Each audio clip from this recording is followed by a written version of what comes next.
So first off, Cadence, thank you so much for joining me this afternoon. It's an absolute pleasure to get you on at PTLN to share your very inspiring story and to talk about your latest release, Don't, which is so beautiful, by the way, but we're going to get there.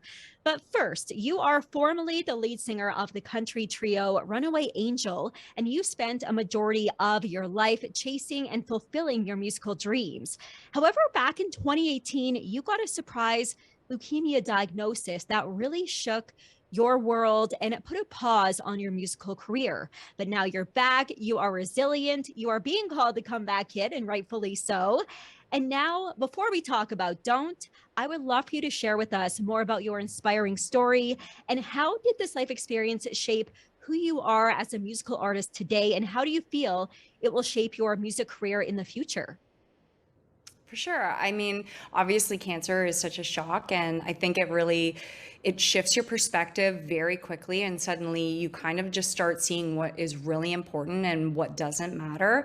And my journey through my cancer experience was just so much more different than I anticipated. I ultimately had a life-saving stem cell transplant, but the aftermath of that, the recovery was just, it was wild, and it felt a lot of times to me, like the universe was trying to pull away parts of what I thought my identity was until I was left with nothing. And I really had to kind of start over and figure out, okay, like, who am I? What matters to me? And where do I want to go from here? And what parts of like the old me can I see now weren't serving me? And can I leave those behind? So for me, one of the biggest takeaways of cancer has been just recognizing how many fear-based decisions I make in my life and had made prior to my transplant. And it kind of made me so disappointed in myself because I could really clearly see how many opportunities and how many great things I missed out on just strictly out of fear. And I kind of was hoping that after my transplant, there would just be like a magic switch and I just wouldn't have fear anymore, but that didn't really happen. So really what I've just kind of done is become more aware of the fear. And whenever I feel like it's there and whenever I can recognize that it's part of my decision-making process, I try to separate it and ask myself, like, if fear wasn't part of this equation, what would you be doing now? So I think it's just made me, obviously a stronger person, but it's also made me so much more understanding of why I make the decisions I do and how I can make better decisions for myself in the future and not be so motivated by fear. Wow, that is extremely powerful. Now, music in itself is very powerful, and you are a musical artist. So, how did your music, your songs, your writing, and how did anybody else's music really help you through this process? Well, music obviously is just such a healing thing, and I've always had such a huge part of it in my life. So one of the things I did going into my transplant was I made what I called like a day zero playlist, because day zero is like the day that you have your transplant and start your new life. And it was kind of like my countdown, and it was just all my favorite songs, all the songs that I needed to like rock out to and get my strength up and get my courage up and just keep like moving forward. But I think outside of that, I had a hard time going back to music after my transplant. It's such a flight or, fight situation where you're just so uncertain about everything that's happening, and creativity is like the first thing that dies.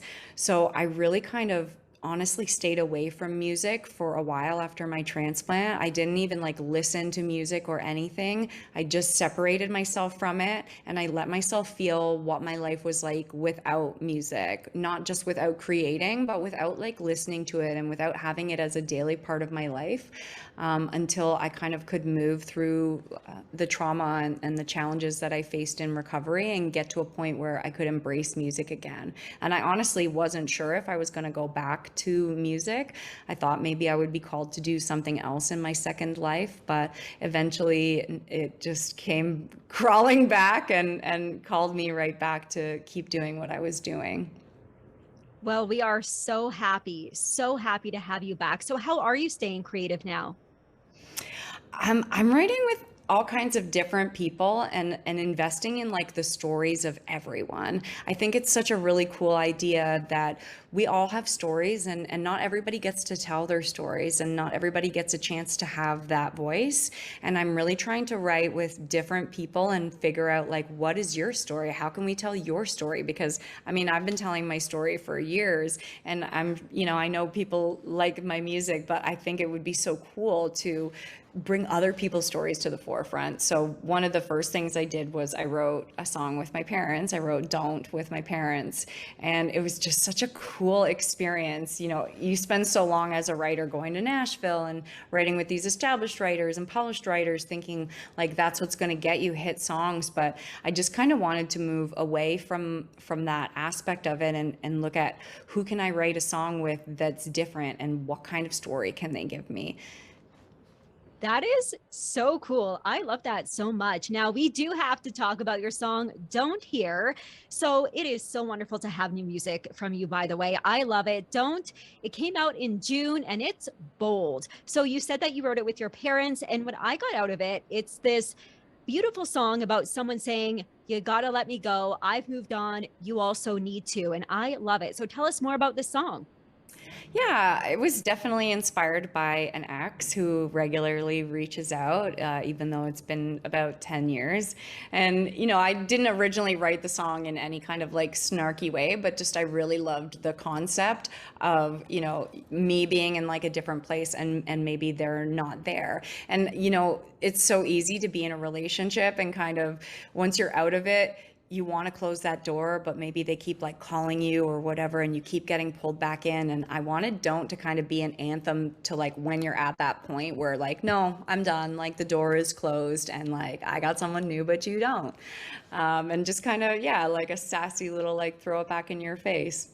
I bet. Now, I know everyone is going to want to know more about you and get your song Don't. So, of course, where can everybody find out more about you and get Don't? Yeah, you can find out more about me on my website, cadencgrace.com, and you can get Don't on pretty much every streaming platform.